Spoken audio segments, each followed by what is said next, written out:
حضور افغانستان کے بارے میں ایک سوال ہے کہ حضرت مسیح موعود علیہ الصلوۃ والسلام نے فرمایا کہ اے کابل کی زمین تو گواہ رہ کہ تیرے پر سخت جرم کا ارتکاب کیا گیا، اے بدقسمت زمین تو خدا کی نظر سے گر گئی کہ اس کو آپ ذرا اس کے سامنے پڑھیں، ہو سکتا ہے آپ کی آواز مجھے نہ آ رہی ہو. ہاں اونچی آواز میں.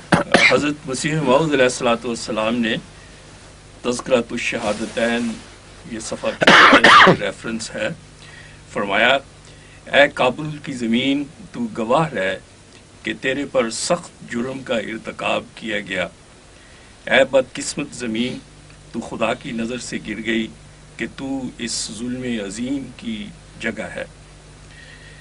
اسی صفحہ پر حضرت مسیح موعود علیہ الصلوۃ والسلام نے یہ بھی فرمایا ہے لیکن اس خون میں بہت برکات ہیں کہ بعد میں ظاہر ہوں گے، اور کابل کی زمین دیکھ لے گی کہ یہ خون کیسے کیسے پھل لائے گا. تو سوال یہ ہے حضور کہ انذار کا پہلو تو جو اس میں ہے وہ تو انذار کا جو پہلو ہے وہ تو بڑی شان سے پورا ہوا ہے اور ہو رہا ہے، لیکن ہیبت سے پورا ہوا ہے. ہیبت سے جی. اور یہ جو برکات کی اس میں بشارت ہے، اس میں کیا افغانستان کا بھی حصہ ہے؟ اور وہ کس جو جس کے متعلق خوشخبری ہے اس کا حصہ نہیں ہوگا تو کیا ہوگا پھر؟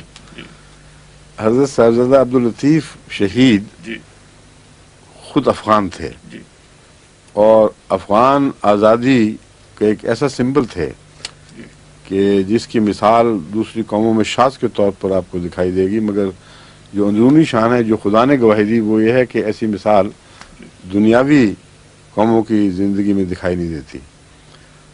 اور انہوں نے جس سربلندی سے قربانیاں دی ہیں اور آنکھوں میں آنکھیں ڈال کر شہادت کی طرف بڑھے ہیں خود کامل یقین کے ساتھ، اور جانتے تھے کیا کیا تکلیفیں دی جاتی ہیں ان لوگوں کو شہادت سے پہلے. تو وہ جو اخلاص کا ایک خاص مرتبہ ہے وہ اس نے ساری افغان قوم کو معزز بھی کیا ہے جہاں مخالفوں کو ذلیل کر دیا. تو اس کے دونوں پہلو کو پیش نظر رکھنا چاہیے. حضرت مسیح صلی اللہ علیہ وسلم کی پیشگوئی لازماً اللہ تعالیٰ کی طرف سے ایک خوشخبری کے طور پر ظاہر ہوئی ہے، ورنہ جس طرح حضرت مسیح صلی اللہ علیہ وسلم کو تکلیف تھی وہ یک طرفہ ذہن ہی چلنا چاہیے تھا ایک عام انسان کا جس کا تعلق اللہ تعالیٰ سے نہ ہو کہ اب ان کو خوب سزا ملے گی اور بڑا مزہ آئے گا اور مارے جائیں گے. لیکن کیونکہ خدا سے تعلق تھا، اللہ تعالیٰ نے فرمایا کہ نہیں، اس کو پیش نظر رکھو جس کو تکلیف دینے کے نتیجے میں اس قوم سزا پائے گی. تو اس کی عظمت کا تقاضا یہ ہے کہ اس قوم کو بچایا بھی جائے اور بڑے اعلیٰ مراتب تک پہنچایا جائے. تو ایک دور ہے جو ابتدائی دور ہے ان دشمنوں کے